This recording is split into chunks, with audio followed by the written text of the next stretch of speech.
یہ 4 چیزیں آسمان سے ہیں.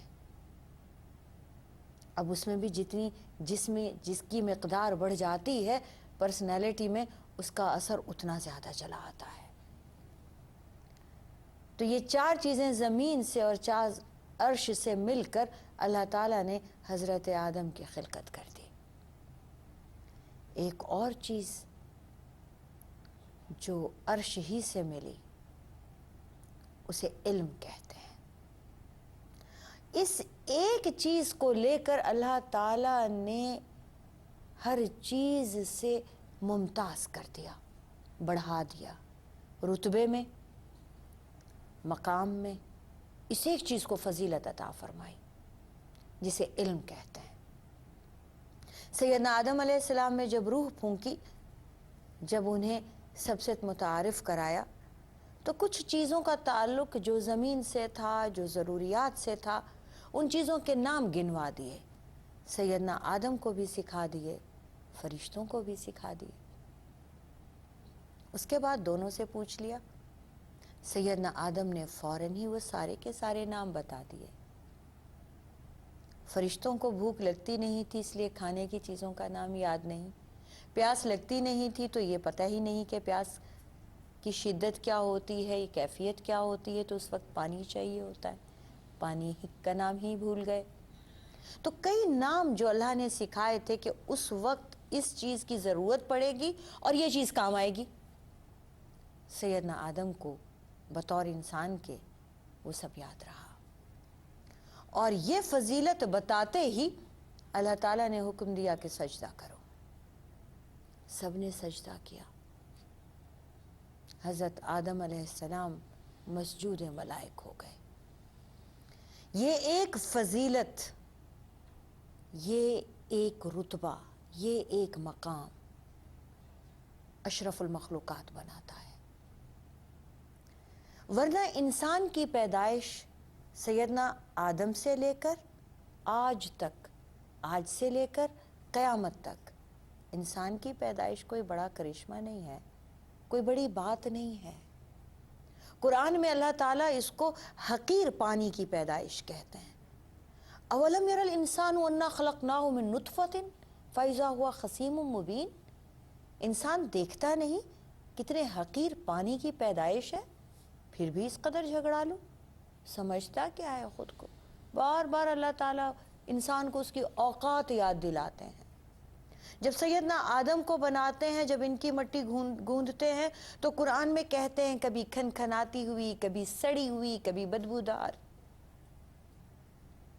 وہ جب ایک پتلا بناتے ہیں مٹی سے ہی، بغیر باپ کے، بغیر ماں کے، اور جب ماں باپ کے ذریعے بھی پیدائش فرماتے ہیں تو بھی حقیر پانی کی، ناپاک پانی کی، اچھلتے ہوئے پانی کی، گندے پانی کی. انسان کو اللہ تعالیٰ نے جو خلقت جس طریقے سے عطا کی، اس کا مقام وہ بنتا نہیں ہے. مگر جس چیز سے اس کا مقام بنتا ہے وہ علم ہے. جس چیز سے اللہ تعالیٰ اسے فضیلت عطا فرماتے ہیں، جس چیز کی وجہ سے وہ ایک دم اٹھ کر اللہ کا نائب بن جاتا ہے، وہ علم ہے. ہمارا اس پوری سیریز کا مقصد یہی ہے کہ ہم غور کریں کہ کیا اللہ تعالیٰ نے جس مقصد کے لیے ہمیں بنایا، ہم وہ مقصد پورا کر پا رہے ہیں؟ جس چیز کی وجہ سے ہمیں فضیلت عطا فرمائی، کیا ہم اس فضیلت پر مامور ہیں؟ کیا ہم حقدار ہیں کہ وہ فضیلت لے پائیں؟ یا ہر انسان جو پیدا ہوا اشرف المخلوقات ہے، چاہے کچھ جانتا ہو نہ جانتا ہو، ہر انسان جو پیدا ہو گیا اس دھرتی پر، فرشتے اسی کو سجدہ کرنے لگیں گے کیونکہ وہ انسان ہے. کیا انسان بطور انسان کے سب سے زیادہ مقدم اور مکرم ہے، یا کوئی اور وجہ ہے، یا کوئی اور سبب ہے جس کی وجہ سے اللہ تعالیٰ اسے فرشتوں سے بھی بلند تر مانتے ہیں اور فرشتوں کو بھی ان کے سامنے جھکا دیتے ہیں؟ ہماری پوری سیریز انہی واقعات کو، انہی باتوں کو لے کے چلے گی. اللہ تعالیٰ نے فرشتوں کو حکم دیا کہ سجدہ کرو، اور فرشتوں نے کہا سبحانک لا علم لنا الا ما علمتنا، تو ہی پاک ہے۔ توبہ کر لی، معافی مانگ لی، ہمیں تو معلوم ہی نہیں، جتنا الہی آپ ہمیں بتاتے ہیں ہمیں تو اتنا ہی پتہ چلتا ہے، جتنا آپ نے ہمیں سکھایا ہم نے سیکھ لیا، ہمیں تو پتہ ہی نہیں، ہر عیب سے پاک صرف تمہاری ذات ہے۔ اب وہاں پر ایک اور ہستی بھی ہے، وہ کہتی ہے میں سجدہ نہیں کروں گی، اور اس ہستی کو ہم شیطان کے نام سے جانتے ہیں۔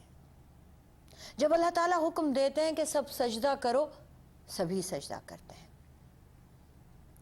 کانا من الجن ففسق عن امر ربہ، یہ ایک چیز وہاں اور بھی تھی جسے جن کہا جاتا ہے، کانا من الجن، جنات کی قوم میں سے تھا، ففسق عن امر ربہ، اور اپنے رب کے حکم سے انکار کیا، گناہ کیا۔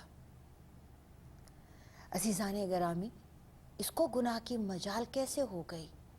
رب العزت کے سامنے وہاں بیٹھا تھا، اللہ کی شان، اللہ کی قدرت، اللہ کا ہر وہ روپ جو فرشتے دیکھ رہے تھے، ہر وہ حکم جو فرشتے سن رہے تھے، یہ ایک جن ہو کر جانتا تھا، اور اس نے انکار کرنے کی مجال کی۔ اللہ تعالیٰ نے جنات کو بہت پہلے بنایا، اور یہ جو ابلیس ہے، یہ جو شیطان ہے، اسے اللہ تعالیٰ نے بہت رتبہ عطا کیا، اسے علم دیا۔ اس کی فضیلت بھی علم کی وجہ سے تھی۔ زمین پر یہ روزانہ آسمان سے اترتا تھا، زمین پر یہ جنات کے صلح کراتا تھا، جھگڑے ہوتے تھے، فیصلے کراتا تھا، بیٹھ کے ان کے معاملات نبٹاتا تھا، سنتا تھا، قاضی القضاء تھا، جسٹس کرتا تھا۔ پھر اللہ تعالیٰ نے اسے وہ الفاظ، وہ کلمات سکھا دیے جن کو پڑھ کر یہ آسمان پہ چڑھ جاتا تھا، جو فرشتے پڑھا کرتے تھے۔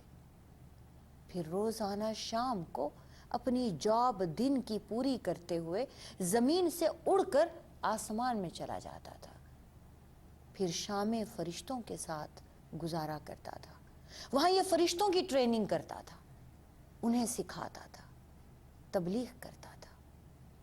علم اس کے پاس بھی تھا۔ اب جب اس نے دیکھا کہ اللہ تعالیٰ نے فضیلت کا باعث علم کو رکھا ہے، اور فرشتوں کو حکم دیا ہے آدم کو سجدہ کرنے کے لیے، اور فرما دیا کہ یہ وجہ علم ہے، تو اب اس کی مجال ہوئی یہ کہنے کی کہ عالم تو میں بھی ہوں، 6000 سال ہو گئے مجھے علم حاصل کرتے اور علم پھیلاتے ہوئے،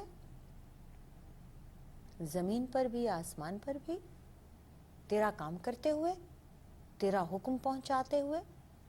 تیری ایک مخلوق ہے جنات کی جو زمین میں بستی ہے، غاروں میں بستی ہے، صحراؤں میں رہتی ہے، دریاؤں میں رہتی ہے، ان سب کو سکھاتے ہوئے، ان کی لڑائیاں نپٹاتے ہوئے، تیرا حکم مانتے ہوئے۔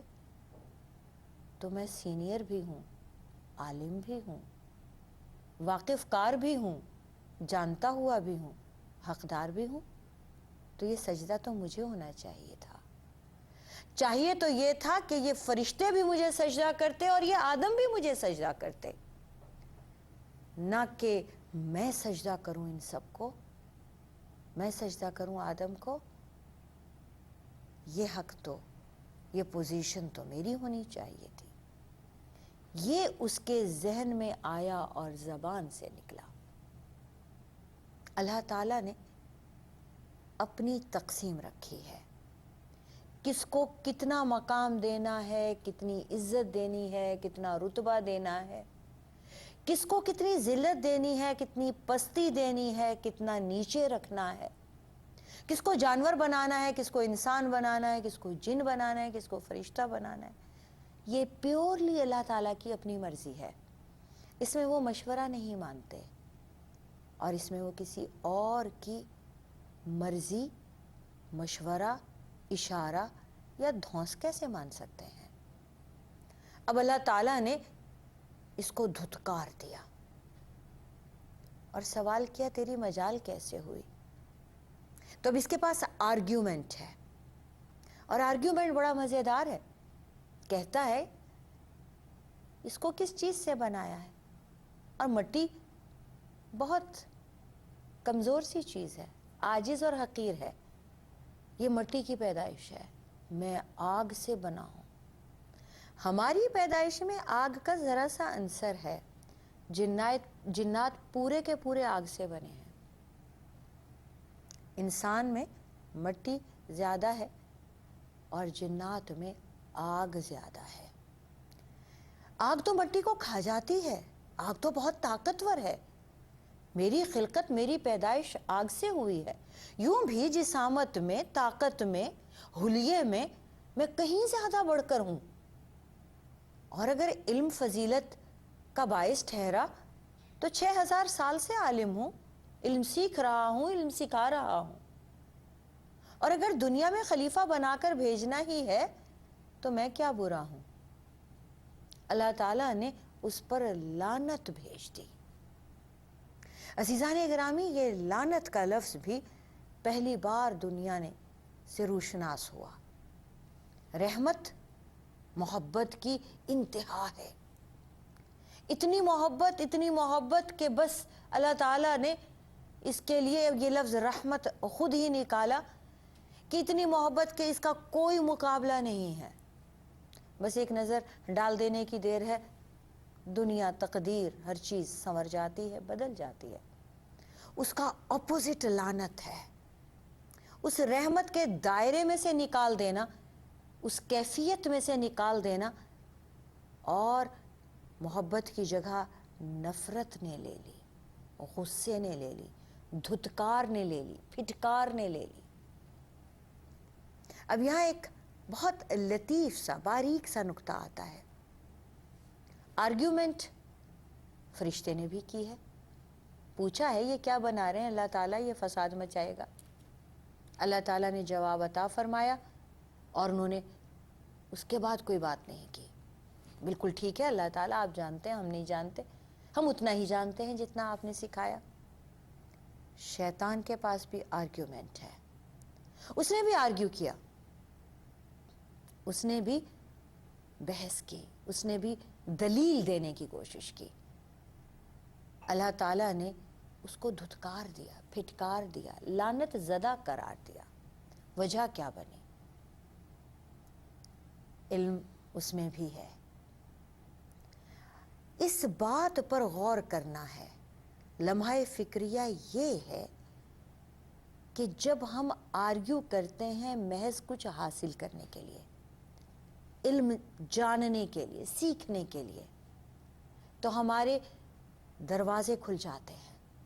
ہم اس آرگیو کے بدلے میں کچھ حاصل کرتے ہیں، ہم علم حاصل کر لیتے ہیں، ہمیں دلیل مل جاتی ہے کہ یہاں یہ غلطی ہو گئی، یہاں یہ بات غلط ہے، یوں نہیں یوں کر لے ٹھیک ہو جائے گا. جب ہم آرگیو کرتے ہیں اپنے آپ کو اونچا رکھ کے اور یہ سوچتے ہیں کہ نہیں میں ہی ٹھیک ہوں، دوسرے کو مجھے غلط ثابت کرنا ہے، وہ دوسرا کوئی بھی ہو، تو ہمارے اندر کبر پیدا ہوتا ہے. ہمارے اندر یہ گمان پیدا ہوتا ہے کہ میں ہر حالت میں ٹھیک ہوں. اب یہ آرگیومنٹ سے بڑھ کر ضد، ہٹ درمی اور سرکشی بن جاتی ہے. ہم اگلا ٹاپک یہیں سے شروع کریں گے کہ یہ کیوں کر ہوا. آخر ایک جگہ تھی اس کی، 6000 سال معمولی وقت نہیں ہے. علم اس کے پاس بھی ہے، جس کو اللہ تعالیٰ فضیلت عطا کر رہے ہیں، جس چیز کو، وہ علم ہی تو ہے. اور شیطان کے پاس اس کی کمی بھی نہیں ہے. پھر کیا ہوا کہ وہ لعنت زدہ ہو گیا؟ پھر کیا ہوا کہ اس کو پھٹکار دیا گیا؟ پھر کیا ہوا کہ وہ مردود قرار پایا؟ پھر کیا ہوا کہ وہ ہمارا سب سے بڑا دشمن ہو گیا؟ عزیزان گرامی، کل ہم یہیں سے شروع کریں گے. وآخر دعوانا ان الحمد للہ رب العالمین. السلام علیکم ورحمۃ اللہ وبرکاتہ.